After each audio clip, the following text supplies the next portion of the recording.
Ignition sequence start. 6, 5, 4, 3, 2, 1.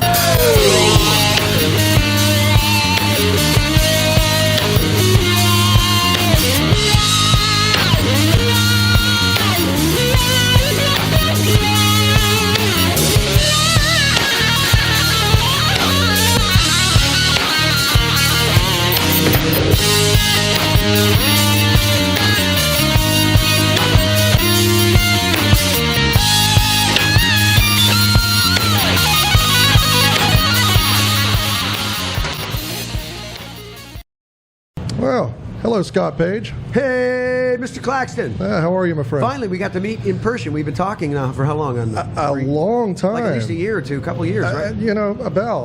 It's funny to me, you and I think, are the story of people who run in the same circles but never connected, have clashed, Yep. And then when we actually have a conversation, it actually turns out that you and I are tied together with a lot of different people. Yep. Lots of different people, man. So how about all of this, these shenanigans out here? Here we are, NAMM, one more time. You know what's crazy? What's that? This is my 50th NAMM.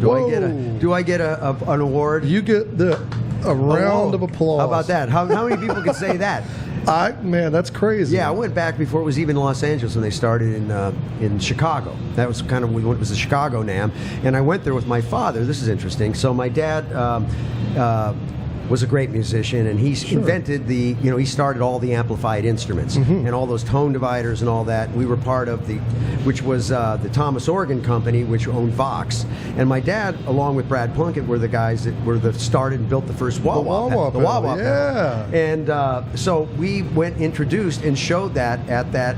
I played my trumpet through the wah-wah pedal with the West Coast Pop Art Experimental Band at the NAMM Show back in 19 whatever that stupid was, and played it through the Vox Mobile, that big car, which was you could plug instruments into. So that's what we played through, and I introduced and showed the Vox at that trade show. So I've been coming to them every year since. That is awesome. There you go. Now, correct me if I'm wrong, but what was the original name of the wah-wah pedal? It was called the Clyde McCoy. Right, because, I got you. The Clyde McCoy wah-wah pedal. It was, so that was named after, because remember, Clyde McCoy was a trumpet player. That's right. And he would use them hand over the mute. Womp, womp, womp, right. womp, womp. So that's what my dad basically said, Brad, hey, can we make something that make my clarinet go womp, womp, womp, womp, womp? So he built that thing, right?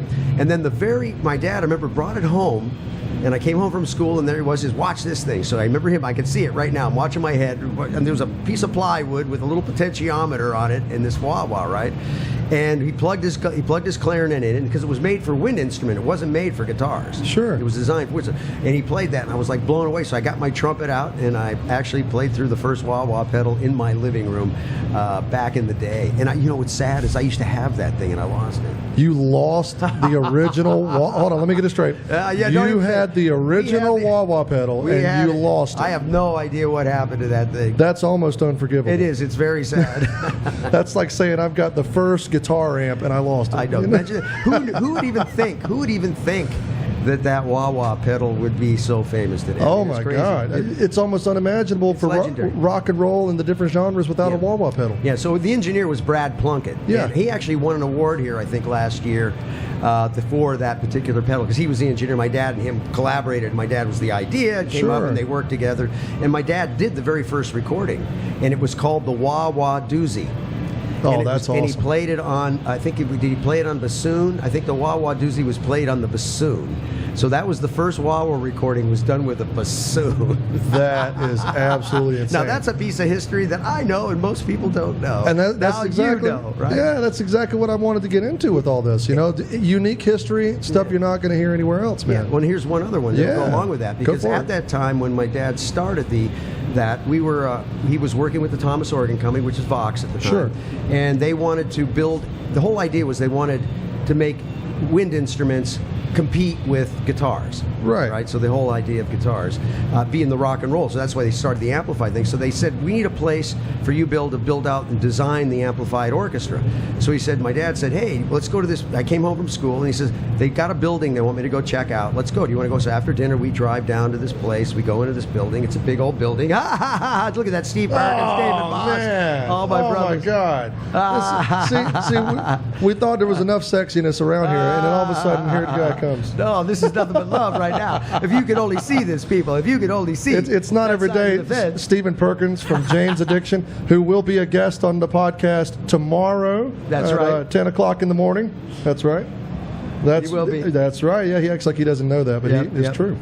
So I was saying, so my dad said, let's go see this building. So we went to this building. We said, wow, this is cool. I remember clapping in it. It was a big warehousey kind of building. Sure. Right out there in off of Roscoe and stuff in the valley, San Fernando, Los Angeles.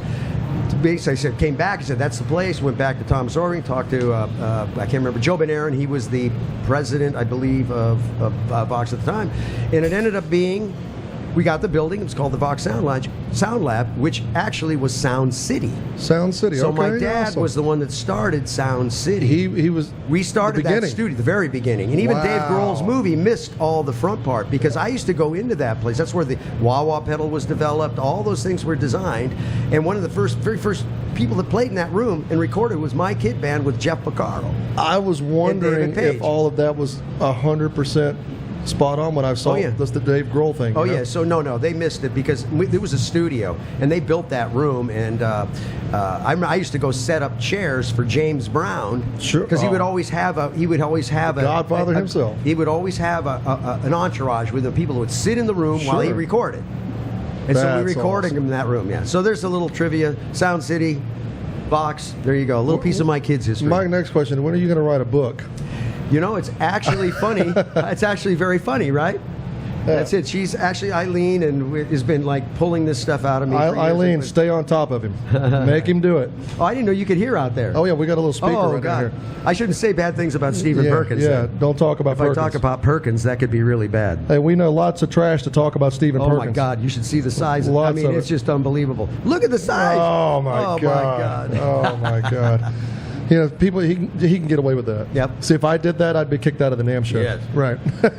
Well, I mean, dude, you got so much history. I mean, correct me if I'm wrong, but as a child, didn't you do stuff with the Lawrence Welk Show? Oh yeah, my dad was on that show. He was in that band from 1951 to 52 to 15 years later, and so I grew up on that show. So I was around early television my whole life. That's awesome. Yeah, so we used to do those shows and stuff when I was a kid. It was really exciting, actually, because, that was one of those only 7 channels. Oh, hey, honestly, I remember... See, I come from that part of the generation where I'm old enough to remember not having stuff, but I was young enough to enjoy it when it was first coming in. So I think they call that like Zennials or something, right. Which is, I think they got a different name for all this stuff. Man, my family didn't have an air conditioner until we were 15. I remember having 4 or 5 channels on the television. That was it. And then all of a sudden, AOL came out and dial-up internet and all that stuff. And I had a Commodore 64 when I was a kid. Right. All that. But the thing is, and before we get into the obvious stuff about your music career, which is impressive in its own, one of the things I wanted in this podcast was not only to feature artists, but to feature the guys who were into the technology and the behind the scenes, the business stuff, right. And in my opinion, you're like the total package. Wow. Because you've been there on the stages with the big acts and everything, and you've contributed to these amazing eras of music. But then also, you're a businessman. I love business. Well, going back to my dad, when I grew up, he was a serial entrepreneur. We had boat businesses, candy businesses, lighting businesses, reed businesses, and then the amplified instrument business. So I was around him. He was a serial entrepreneur. And so I always loved the concept of business. And I look at business, to me, it's the same as the art of making music. There's an art to business. Sure. Right? So I realized that combining those was, really, especially today, more than ever, because now I believe it's the greatest time in history for the independent artist. Incredible. You got I didn't have a worldwide broadcast network in my hand back in the day with my cell phone, so the life it's really changed quite a bit, right? So this is opportunity because whoever owns the audience wins. All right, I'll see you guys. Whoever wins the audience wins, right? And That's so right. I have now a machine in my hand, my cell phone, that allows me to build my own audience, and more importantly, I can actually charge for it on my phone. I can take the order. People have no idea what they're holding. Yeah. So we're really, right now, I think it's really about, for artists, I teach a thing called SPACE, which stands for Story, Plan, Army, Conversion, Education. I lecture on this, right? And it's basically a formula, an artist formula for artists on how to build a business. I'm actually going to teach a class here today at 3 o'clock on this particular subject, because artists need to think more like entrepreneurs today. You got to think like a business. The first question I ask them, is it a business or a hobby? If you're going to say it's a hobby, that's cool. Music can be a great hobby. It's a business, you're going to start charging not those fans, your customers. Those depends are your on customers. what you want. They're your customers, right? And so the whole deal is, how do I create value for them? Because today, if you realize, you can't sell music anymore. That game is over. Music selling is done. For any real, I mean, a few people can sell some music, but on the whole, there's no music to be sold anymore. You got some streaming, but you know that's hard to make any money on streaming unless you got millions and millions and millions of streams. And on Spotify alone, we already know that it's really 2% of the whole group even get 1 million streams, right? I know. So I mean, it's crazy. So what can you sell today? And the two things you can sell is the relationship, and your lifestyle. People want to share that and be part of it. And the second thing is an experience. So that's why I've basically, with Stephen Perkins and myself, we started a new company called Think Experience. And Think Experience is an immersive entertainment company, so we're working on ways to create a more unique experience, because people are like inundated with content. There's phone, there's buried in all day. But what they will do is they'll go pay for some kind of an experience that they can share with their friends and be part of. And we've been doing our immersive show. We've been doing a show at a place called Wisdom LA, a 360-degree immersive dome. And we've basically pretty much close to sold out almost 36 shows now. And it's like, you know, 500 to 600 people come in the room and they sit there and lay back and they're completely immersed in 360-degree visuals. Interacting with the whole While thing. we're playing Pink Floyd songs with Tony Franklin on bass and Stephen Perkins on drums and, now being and on Kenny the Olsen stage, on guitar and all that. And you played with us the other day, man. That was cool, right? Well, you know what? That was an honor. Yeah. Seriously. I mean, just the fact that you guys even allowed me up on the stage with you was really cool. Oh, it was good, man. You sounded great, too. Well, thank you, my friend. Now, so being an artist on the stage in that dome, motion sickness? No, actually, no? I haven't had any problems with that yet. I asked Kenny about that, and Kenny was like, "Oh man, it took me a minute to get used to it." Well, the trip for me is it's just I get lost sometimes because I get stuck watching what's going on. I forget where I am in the music. I saw a video, and I'm like, "Oh my god!" Oh no, it's a trip. There's no concert experience like it. No. Everybody that comes out of there, they're just like, "Oh my god, I've never experienced anything like that." Sure. Not only because you're surrounded in 360-degree visuals. A dome has a very unique sonic quality to it. It's almost magical in a sense.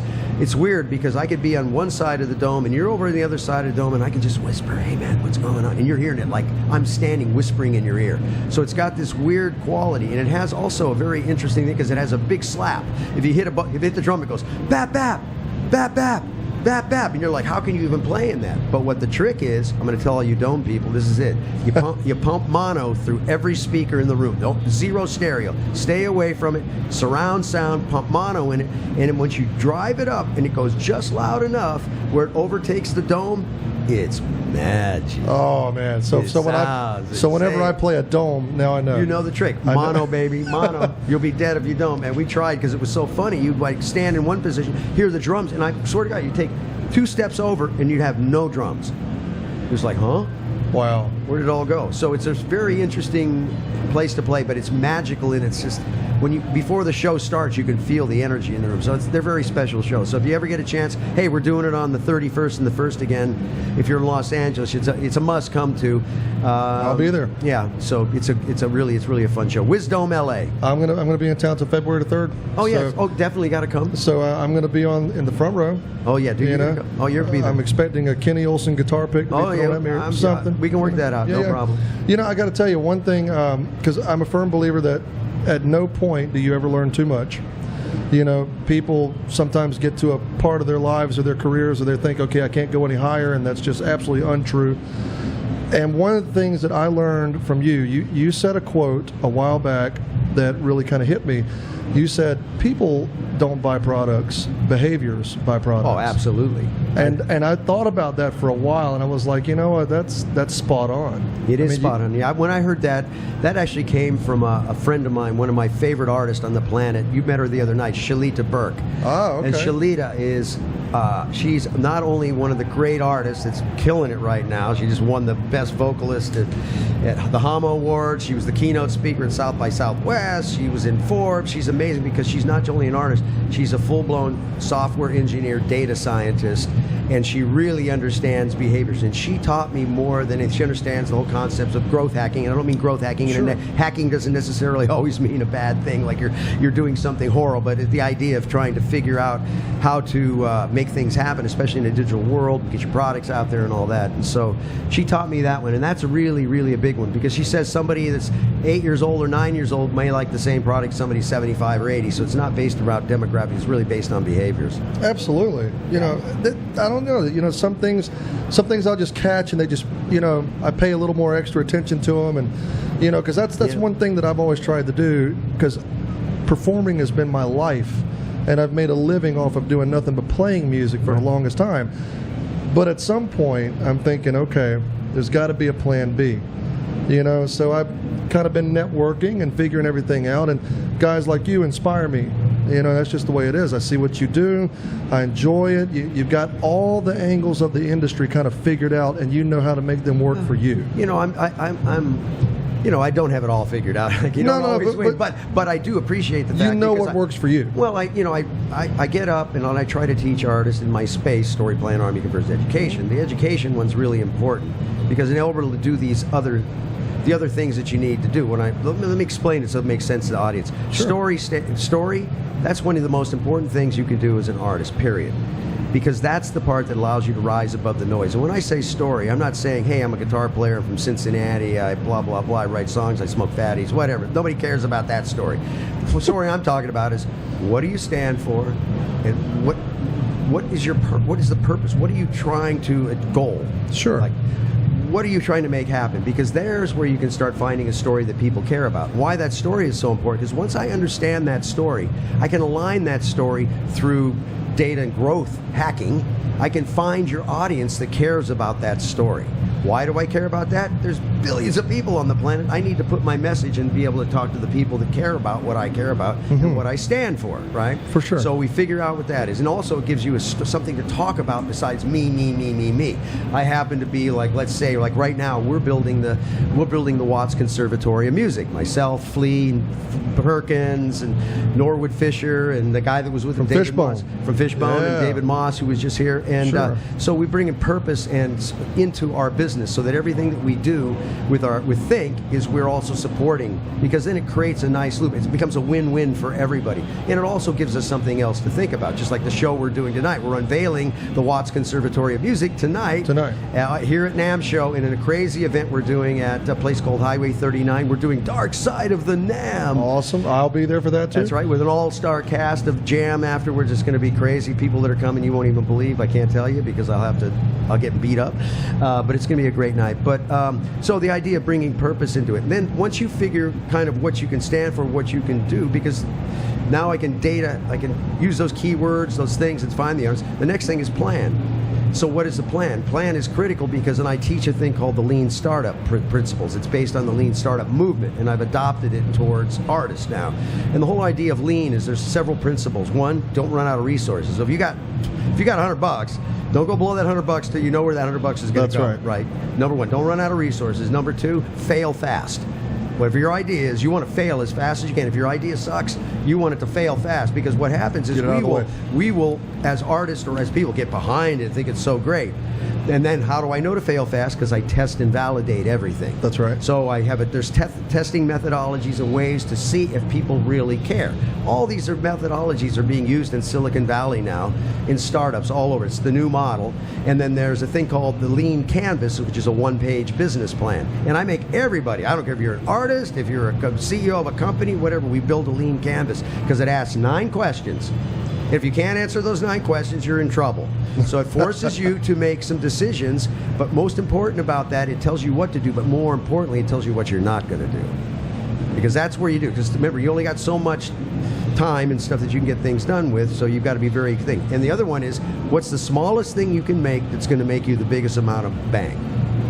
The smallest thing. The tiniest, the simplest So you can step. see the biggest return on investment. And you're not wasting your time on other things, because it's so easy to spend a lot of time on, oh, I got all these great ideas, and maybe only 2% of that idea is really going to give you 60% of your bang, and then you're spending a bunch of time on stuff that's going to give you some more. So you really want to determine what is that first thing. Once you get strong signals, you've tested, you validate, you know what you're going and what you're doing, then you put gas on it. You go spend that $100, but you don't spend it until you figure it out.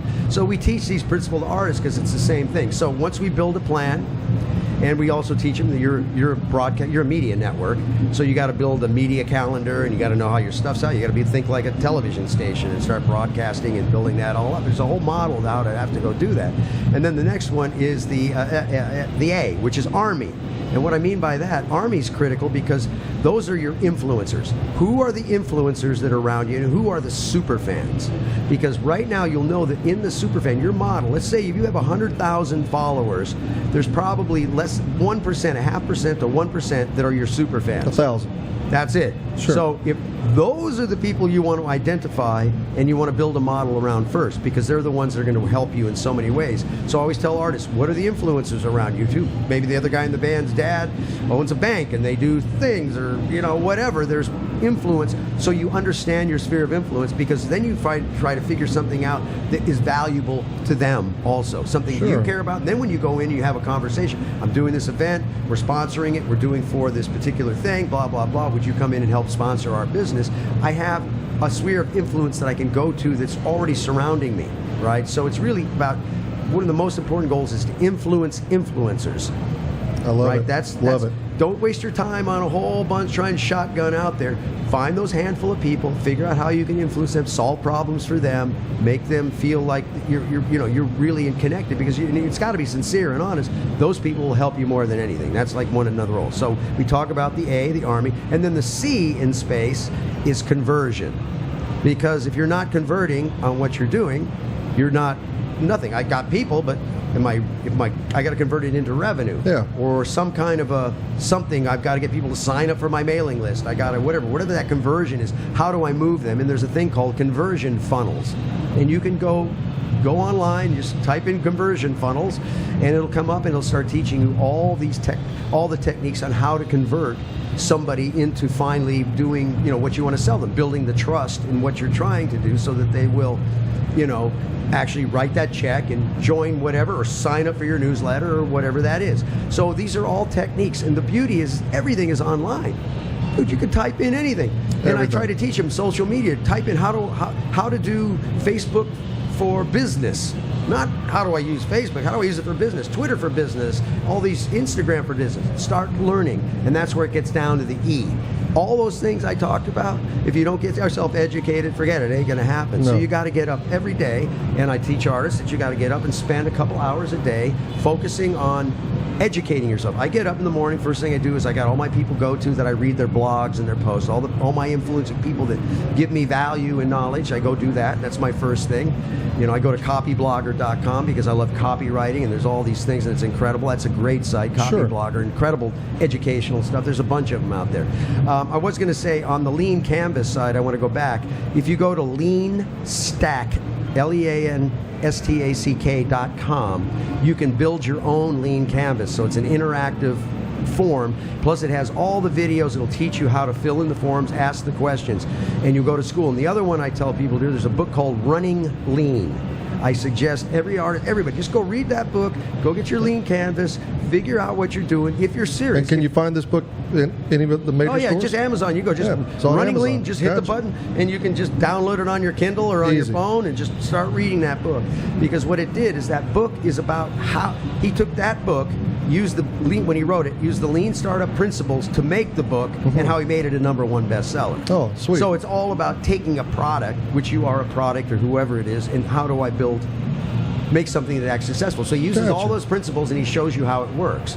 So I really suggest Running Lean, go read that book, go get a Lean Canvas, it's free, and watch all those videos. If you're an artist and you're serious about building a business, really serious about being an entrepreneurial business person, you've got to get educated and learn these things. And it's so beautiful because you don't have to go to school. Everything's here.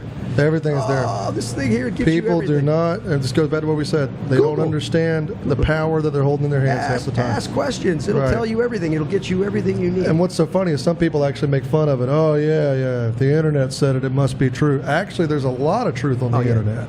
Oh, big time. You got to just go find. There's a lot of BS, but, there's a lot of truth and facts, Oh, absolutely. Absolutely. And that's, I tell you, this is extremely informative. Oh, I mean, cool. seriously, because this is what I want the podcast to be about. Because I was telling a guest earlier, Brian Ottens, who owns Peter E. Schmidt, largest music rec company in the Northeast, and he and I were just talking about how a lot of folks these days. They don't understand exactly what to do after a certain point.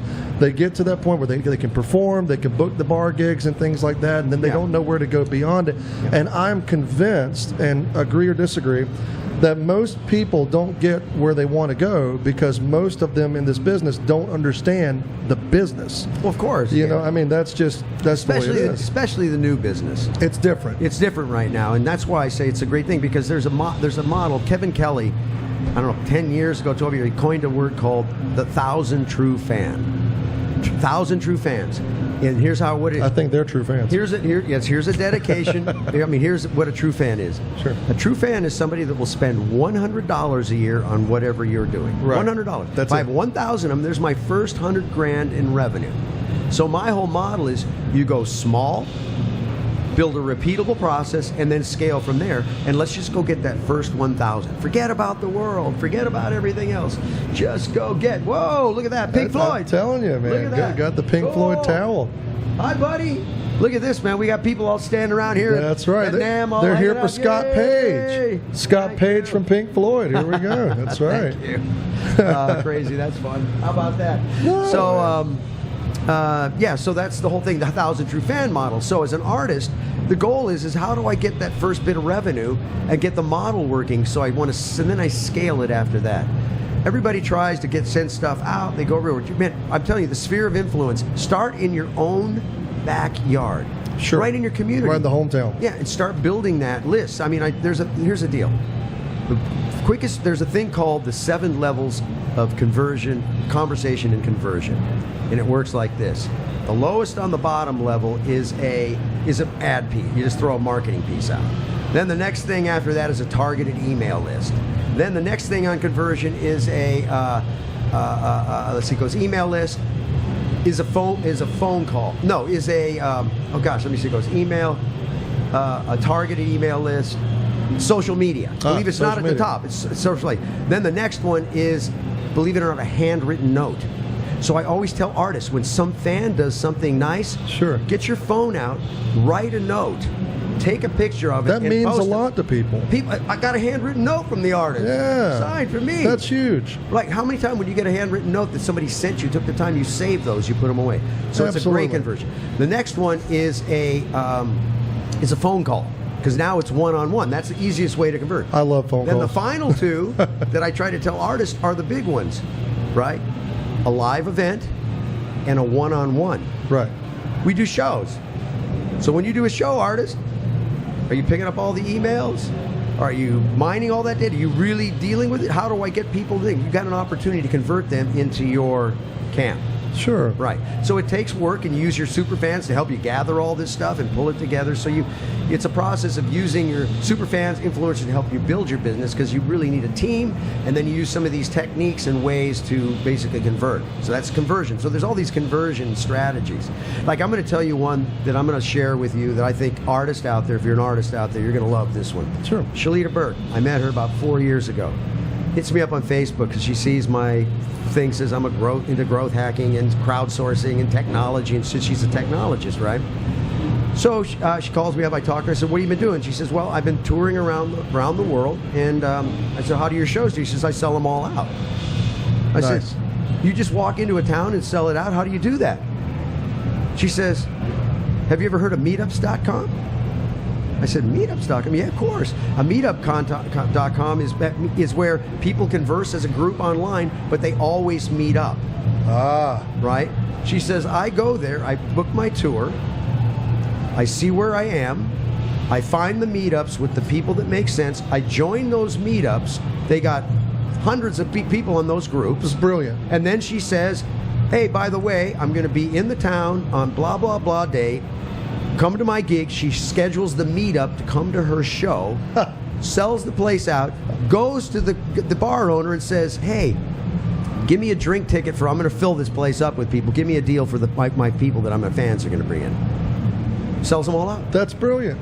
Isn't that, I mean, that to me, that's when I fell in love with her. I said, that is one of the coolest. And didn't I meet her on hacks. Tuesday? You met her. She's probably honest to God, I've been around a lot of smart people. She's about the smartest I've ever met. She was so kind-hearted as well. Oh, no, she's beautiful. She's incredible. She's going to be, I think she could be one of the biggest stars out there. She's got something that's just very unique about her, and this brain that she has is just crazy. So she's like a real, really teaching people how to be a DIY kind of artist. So it's safe to say she's got it. Oh, big time. If whatever it is, she's got it. Oh, yeah, big time. Yeah. I mean, I know, another thing that I thought was really cool, that I believe I had read, weren't you listed as one of the 50 pioneers of multimedia? Yeah, my favorite. That's actually probably my biggest claim to fame. Everybody says, That's Pink awesome. Floyd, Supertramp, all those things. And I'm going, well, it's actually a project of the world's first interactive cartoon called Toonland. And it starred Howie Mandel. And it was back in the day. I saw technology come on. I was at Comdex one year, and I did my first CD-ROM with Jeff Baxter from the Doobie Brothers. We were playing in a booth at Comdex, showing... Finally going into the Rock and Roll Hall of Fame, the Doobie Brothers. Yeah, it was called Comdex. That's right. Yeah. It's Comdex, which became CES, so it was the biggest trade show in the world. And I was sitting there, me and Baxter were pushing this thing called Music Bytes, which was music cues for computer users to use behind their programs. There was no music back in the day on those old machines, so if somebody was running a PowerPoint, they didn't have any music. So we did this whole all-star thing with Baxter and the Doobies and all these people to create all this music for computer users, right?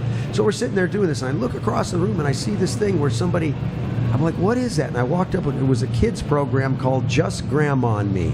And it was the first time I saw you take a mouse and you clicked on an object and it animated. Wow. I said, dude, that's my future. That's it. So I really went after that, and we used to hang out in the cyberpunk scene a lot with Timothy Leary, believe it or not, because he was big in the tech days. And there was like that whole early tech days when Burning Man was just starting out. It was a whole group of us that were all working in that space. I ended up going out, starting a company called Seventh Level. We did Toonland, and we sold over 11 million units of that. And that's crazy. Wow. And think about it. In those days, those units were going from anywhere from $10 to $60. $10. They were getting bundled on computers. That's unheard of in 2020. Yeah, it was crazy. Would never happen. Yeah, so it's how we were able to take Seventh Level public and all that. But it was a crazy thing. So my thing has been technology ever since, and I love tech like crazy, just to understand it. Crazy times we're living in tech. Oh my God, it is. It's insane, isn't it? You heard about I just read yesterday. They've got a robot that's now living. So it duplicates itself. It grows itself. This sounds like the Terminator liquid. What was it? Terminator 2? Oh no, dude. People have no idea. You just said it replicated itself. It does. It replicates itself. And they even have now where they're 3D printing skin. And they're talking about how they can make robots more lifelike. The company called Neon put out robots this year that look so human at CES. It's going to blow your mind. So we're getting ready, boys and girls. That's for a time. really cool. It's cool, but it's going to it's really scary. It's going to be. It's going to get easy. My belief is I think humans are designing themselves out. I think their egoic mind is going to. That's my favorite subject, consciousness and all that. And so it's interesting. Yeah, it really is. It's a time where we're going to see things that we've never seen before, especially in the next 3 to 5 years. You know what I like to do is actually go in and watch the old movies and then look at them. See how right they were. And see how right they were. Like there's some truth to a lot of these movies. Like I remember when Back to the Future was it was their anniversary, so they went through Back to the Future and saw what all they got right when Biff was reading the sports catalog and all that. And when you watch movies like, I know we're joking around, but like the Terminator and the Matrix and stuff like that, when those movies came out, that was unheard of, you know, and nowadays it's like, you know, that's probably not too far-fetched. And that was another thing that I had mentioned earlier to one of our other guests, is the fact that at some point, even the stuff today that we consider a common thing, somebody 50, 60 years ago would have told you were crazy. Of course. You know, and it's unrealistic. And that should be a lesson that, is anything really unrealistic? I mean, you know, we might not can fathom it right now, but that doesn't mean that somebody 5, 6 decades from now is not going to come up with this idea that's just going to revolutionize everything. Oh, yeah. You know, I mean, I'm sure the person who come up with the internet at one point was, you know, told they were crazy, and one flew over the cuckoo's nest and put him in a straitjacket and all that kind of stuff, but it became a reality. Oh, yeah. You know, and things like that are just incredible to me. Oh yeah, I mean, when you look at what AI is bringing now, I mean, it's incredible. I mean, it's a little frightening, because remember, whoever owns the algorithm is going to win this, controls everything. Absolutely. You know? So, you know, it's so funny, we all hear about this, like Russian collusion, everybody breaking into stuff. I'm more worried about Facebook collusion. So there's really going to be a Skynet, is what you're saying. Oh, dude, it's you have no idea. I mean, if you're not, I mean, I'm pretty close to the market because I have to be, being a technology business, and this is an amazing thing we're about to go through right now. Well, I'm telling you, man, it's like I said, it's interesting and it's a little creepy, but you know what?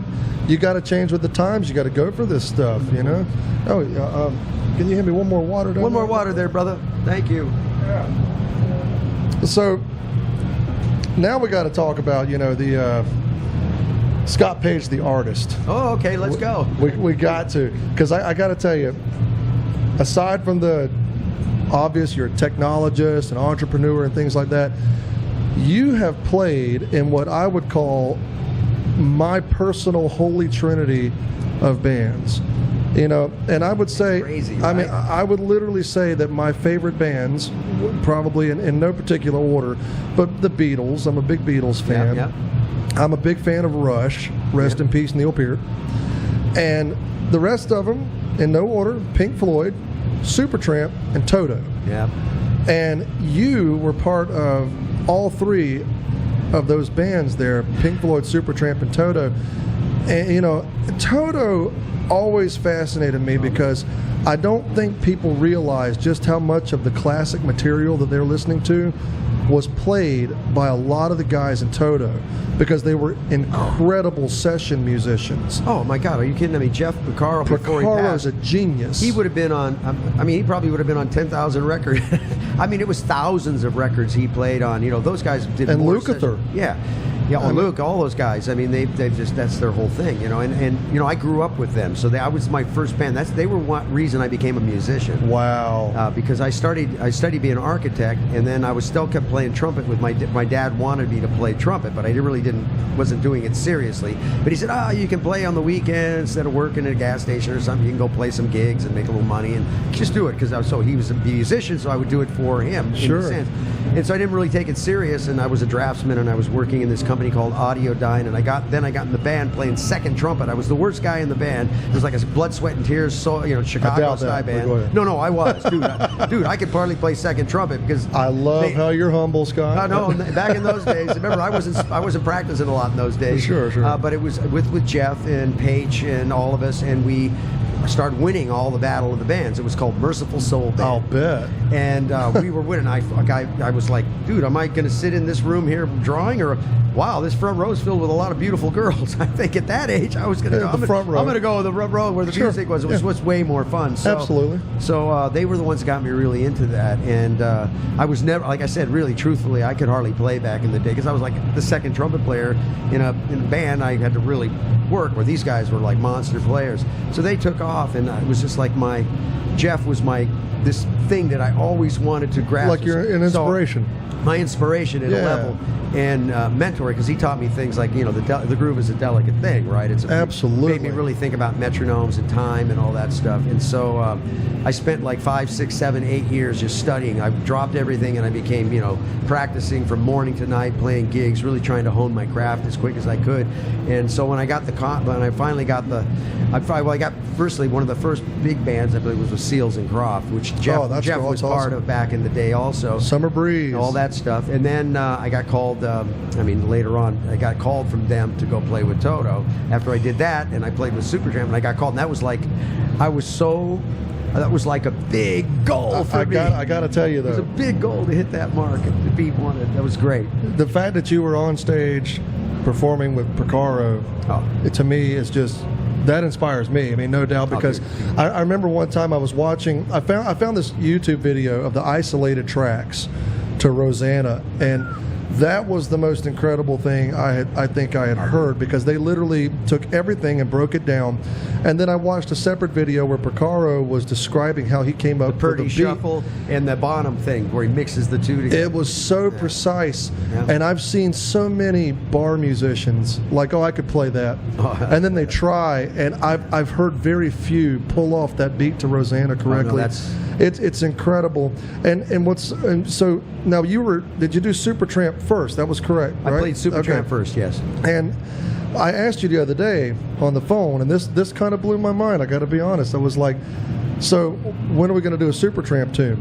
And you were like, oh man, it's been a while since I played that stuff, I haven't played. I couldn't even play a tune right now. Oh my God! I'd have to go relearn it again. But Supertramp is a band to me that just, for some reason, doesn't get, in my opinion, in 2020, doesn't get the credit that they deserve. Oh yeah, I mean, it's credible. They are very much in that kind of Floyd. That period. There's that Floyd, Zeppelin, Who, that period. Supertramp is definitely up in that space. Huge in Europe.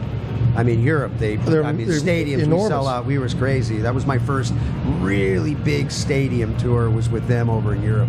But first of all, I love those guys. I learned a ton. John Helliwell is one of my all-time favorite humans of life. I learned so much from him, more about life than even about music. He is just an extraordinary human, and same with all those guys. Rick is one of the great piano. I mean, his time is so good. That's what I like about Rick. Great B3, great stuff. And we just had a blast, and that was like a big giant family. We had so much fun on that tour. I had a blast on that tour. Those tours, yeah. Roger Hodgson seems like a really pleasant guy. I like Roger. There was a little issue between him and I don't know, but thing, which is very interesting. I love Roger. He comes across that way on stage. Yeah, so he's great. And I played on his albums, and I played on Supertramp stuff, and so I love Roger too. They were all really, really nice people. It was like a big family tour. Like, it was totally different than rock and roll. Absolutely. It was great people. And that's stuff you don't hear a lot of these cover bands today trying to pull off, because it's hard. It's difficult. It's not easy music. Very difficult. It's even funny when we do Floyd. I've had a couple people, like, I remember Norwood Fisher called me up. This is kind of how I got this idea of doing our Think Floyd thing. He said, we were doing every month we were doing we were going to do a whole album top to bottom. We did a B.B. King record, we did a Funkadelics record, and then he said, let's do Wish You Were Here. So everybody said, that's great. And then they went and had to go learn it, because it's not that it's hard chords. It's just the forms. There's a lot and of the stuff. melody. It's so much to remember when to change. And I remember Nora would come up to me going, dude, I had no idea how hard that was. Because that's like the standard song that a lot of bar musicians is like, Wish You Were Here, Stairway to Heaven. That's like one of the first things you start working on when you're trying to figure out the guitar. But most people don't understand just how much is involved in that. And speaking of Wish You Were Here, it was 86, correct, that you were approached by Gilmour to join a kind of a Gilmour-led version of Pink Floyd. Yep. Tell me about that. I was playing with Supertramp. You were and we were doing a Supertramp record, and Gilmour was guesting on the record, so he was at the studio. We were all hanging out and stuff. And that evening, I had a gig just down the block from Rick Davies' house in Studio City area, and I said, hey, Dave, man, we're going to go play. It's all guys. Oh, dude, it's great. It's Jeff Baxter, and all of us are going to be playing in this club. And so he came down that night. We hung and played and stuff. And then I was doing an event next week that I invited him to called The First Dance, where I took over guitars. And this is one of my wild hair ideas. I developed this whole zooming microphones and MIDI-based tripod systems. And so I built this whole thing inside Guitar Center. We had a 50-piece band. I had all the Supertramp guys. I had all the Toto guys. It was Jeff and Jeff's dad, Lenny, all in the same room. And we did this big thing. And so Jeff was actually playing on the Floyd record. And he said, I got to split. I got to go to Page's thing. So Gilmore came along, and he saw not only I played him that night at the gig. He came to this thing, and then he hung out that night with him. And he called me up 2 days later and said, hey, could you come put some solos on the record? So I went in and put some solos on the record. Then a few days later, this is really funny, he calls me up. I hear the Englishman. Oh, it's Dave. Hi, Dave. He says, I was wondering if you want to join the band. We're going to go do this thing. We're going to be going on this tour. We got this whole new record thing, blah, blah, blah. You played on it, all what this an stuff. honor. Right? And I said, well, let me think about it. What? Oh yeah, this is what's weird. No! Here's why. Truthfully, I knew nothing, zero about Pink Floyd. Zero. I knew the name. Obviously, someone told you were crazy. Oh wait, so I knew zero, and I'm like, and I just finished this project that I did that he came to, and I was like, leave to go away on the road, because he says we're going on the road for 2 years. Like it's like 2 years. I'm like, huh? And I didn't know anything. I said, well, let me think about it. So I call up a friend of mine. I said, I got called. I said, I know just played on their record. And I said, I don't really know much about them. I said, I knew of them. I didn't know what it was. And I told them, I said, I got called to do this gig. And they're like, you're crazy, dude. You gotta go do that. So gig. you almost turned down Pink Floyd? I almost did. And it was funny. I actually went to the guitar. I remember going to Tower Records that night. I can't believe it now. I'm like, what? Thank God I wasn't drunk. I went to Tower Records that night, and I went and bought a couple Floyd records and listened to them all and kind of got to it. So I called him. I said, okay, let's go. So that was it. And then I learned what Pink Floyd was. And then it was like, oh, my God, thank God I didn't turn that one down. I'm telling you, if we would have been friends back then, I would have probably slapped you. Yep. No disrespect, but you don't turn down Pink Floyd. That's just not.